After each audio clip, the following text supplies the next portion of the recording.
Hello friends, मैं आकांक्षा GK with आकांक्षा में आपका स्वागत करती हूँ। मेरे जितना भी परिवार है जीके विद आकांक्षा का, सबको रक्षाबंधन की बहुत बहुत शुभकामनाएं।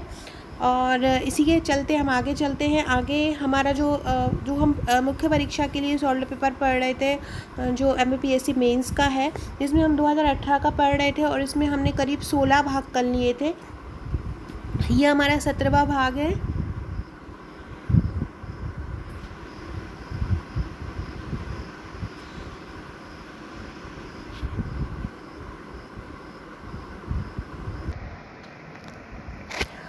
अगर हम मुख्य परीक्षा का सॉल्व पेपर कर लेते हैं, मुख्य परीक्षा के पूरे 2014 से 18 तक, तो हम 70 से 75% मेंस का जो अपना पोर्शन है वो हमारा कवर हो जाता है।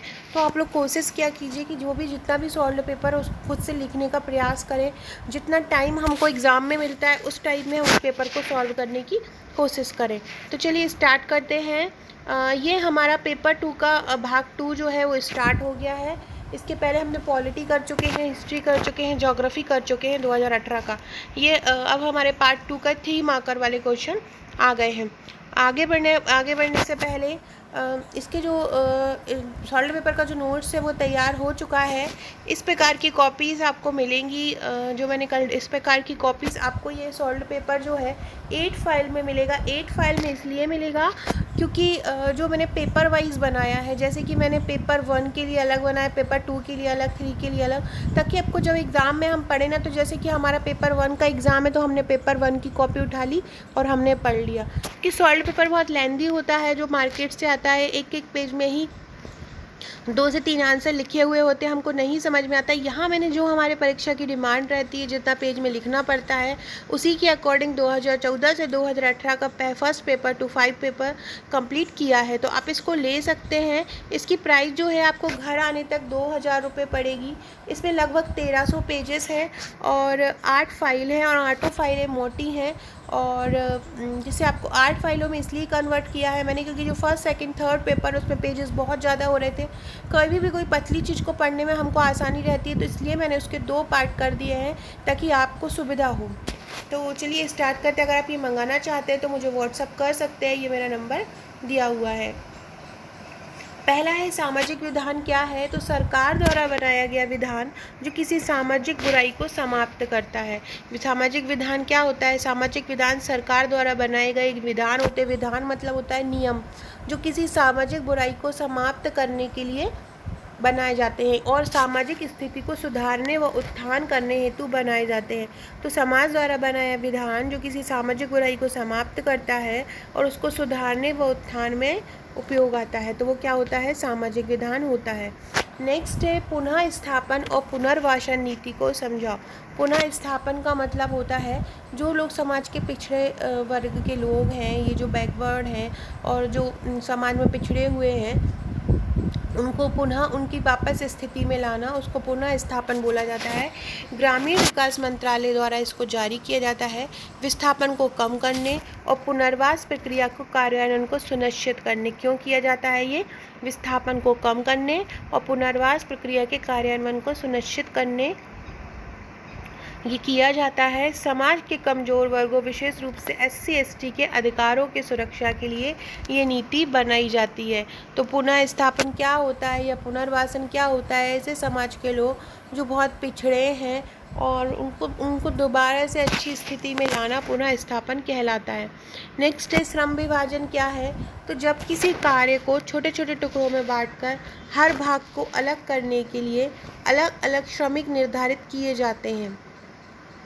कोई कार्य है, उस कार्य को हमने छोटे छोटे भागों में बांट दिया, जैसे कि हमें एक फ्लैट बनवाना, फ्लैट का काम का लगवाना है, घर बनवाना है, तो हमने अलग अलग पोर्शन में बांट दिया कि ये वाला पोर्शन को ये वाला श्रमिक करेगा, ये वाले पोर्शन को ये वाला श्रमिक करेगा। मतलब काम को अलग अलग भागों में बांट दिया। या ऊपर का फ्लोर का काम करना है तो ये करेगा, नीचे का फ्लोर का काम करना है तो ये करेगा। तो श्रम का जो विभाजन कर देते हैं वो श्रम विभाजन कहलाता है।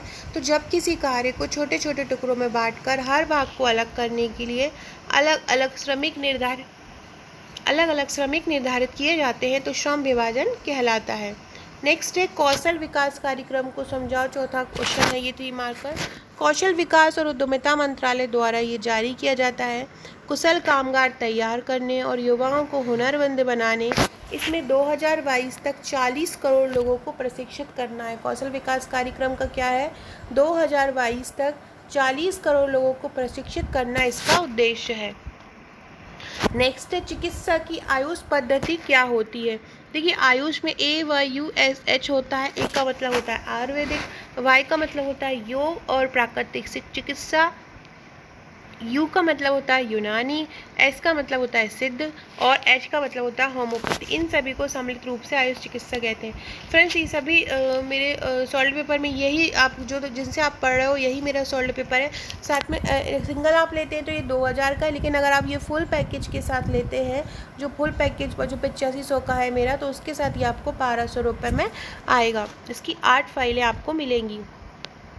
वृद्धावस्था से क्या तात्पर्य, वृद्धावस्था किसे कहते हैं, तो 60 वर्ष से अधिक या 60 वर्ष तक की आयु पूरी कर चुके लोगों की अवस्था को वृद्धावस्था कहा जाता है। किसको, जो 60 वर्ष से अधिक हो या 60 वर्ष तक की आयु को पूरी कर चुके हों, 60 वर्ष से अधिक हों या 60 वर्ष तक की आयु को पूरी कर चुके हों, उनको वृद्धावस्था बोलते हैं।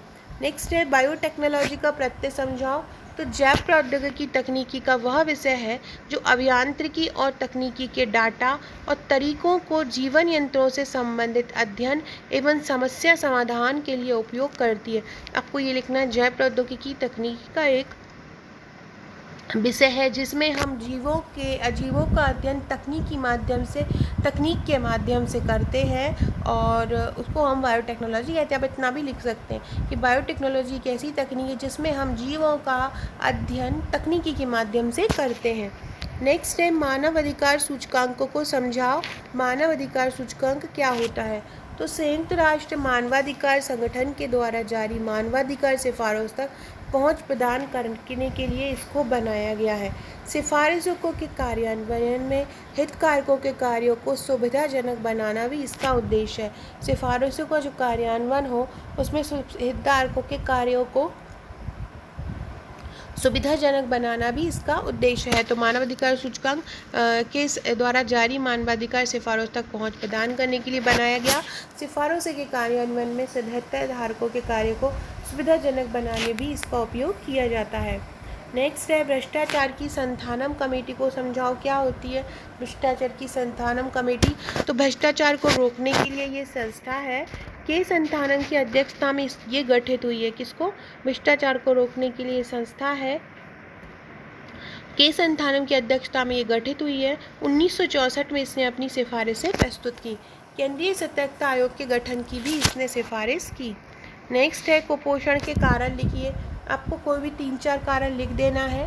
तो गरीबी, लैंगिक भेदभाव, स्तनपान का अभाव, कम उम्र में माँ बनना, जीवन शैली का सही ना होना, पोषण का ज्ञान न होना, जागरूकता की कमी। तो ये सभी क्या है, कुपोषण के कारण है। कुपोषण क्या होता है, जब व्यक्ति को पर्याप्त मात्रा में पोषक तत्व नहीं मिलते हैं। क्या है, जब व्यक्ति को पर्याप्त मात्रा में पोषक तत्व नहीं मिलते हैं। पोषक तत्व मतलब पर्याप्त मात्रा में प्रोटीन, कार्बोहाइड्रेट, वसा, खनिज पदार्थ कुछ मात्रा में नहीं मिलते हैं तो उनको कुपोषण बोलते हैं। कुपोषण 2 प्रकार के होते हैं, एक अल्प पोषण और एक अति पोषण। जरूरी नहीं है कि कम खाने से ही कुपोषित हो, हम ज़्यादा खाने से भी कुपोषित हो सकते हैं, जिसको हम अति पोषित बोलते हैं। नेक्स्ट है बाल दुर्व्यवहार से आप क्या समझते हैं, तो किसी बच्चे की शारीरिक, भावनात्मक, लैंगिक और मानसिक शोषण उपेक्षा करना। बाल दुर्व्यवहार का मतलब होता है किसी बालक के साथ दुर्व्यवहार करना, मतलब बुरा व्यवहार करना। तो किसी बच्चे की शारीरिक, भावनात्मक, लैंगिक और मानसिक शोषण उपेक्षा करना बाल दुर्व्यवहार कहलाता है। नेक्स्ट है ई समावेशन योजना। सूचना और संचार मंत्रालय द्वारा ये जारी की जाती है। ई समावेशन योजना कब जारी की जाती है, सूचना और संचार मंत्रालय द्वारा की जाती है हर घर में एक व्यक्ति को ई साक्षर बनाने के लिए। ई समावेशन योजना सूचना और संचार मंत्रालय द्वारा जारी की जाती है। हर घर में एक व्यक्ति को साक्षर बनाने के लिए ग्रामीण एससी व एसटी महिलाओं एवं आर्थिक रूप से कमज़ोर वर्गों को इसमें प्रशिक्षण दिया जाता है। ग्रामीण एससी व एसटी महिलाओं को एवं आर्थिक रूप से कमज़ोर वर्गों को इसमें प्रशिक्षण दिया जाता है ई समावेशन योजना में। नेक्स्ट है राष्ट्रीय बाल स्वास्थ्य कार्यक्रम को समझाओ क्या है। तो इसका राष्ट्रीय बाल स्वास्थ्य कार्यक्रम का जो आरंभ हुआ था वो 1997 में हुआ था। किस में हुआ था? 1997 में। नेशनल रूरल हेल्थ मिशन के अंतर्गत इसको चलाया जा रहा है। NRHM के तहत इसको चलाया जा रहा है। इसका उद्देश्य क्या है? शिशु मृत्यु दर, मातृ मृत्यु दर में कमी लाना, नवजात शिशु की देखभाल और सबके लिए टीकाकरण, ये राष्ट्रीय बाल स्वास्थ्य कार्यक्रम का उद्देश्य है।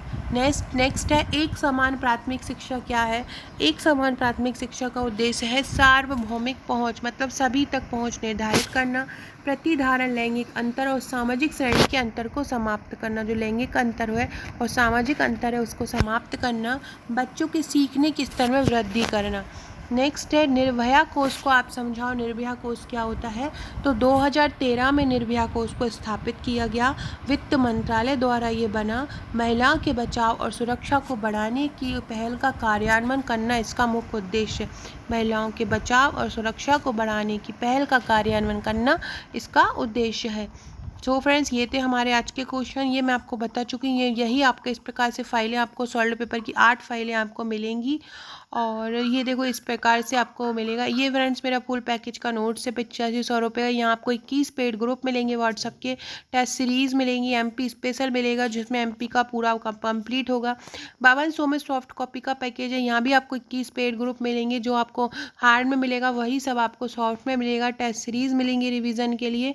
आप पेपर वाइज भी ले सकते हैं, ये पेपर वाइज भी रेट दी हुई है। सो फ्रेंड्स, वीडियो अच्छा लगा हो तो लाइक शेयर ज़रूर कीजिएगा।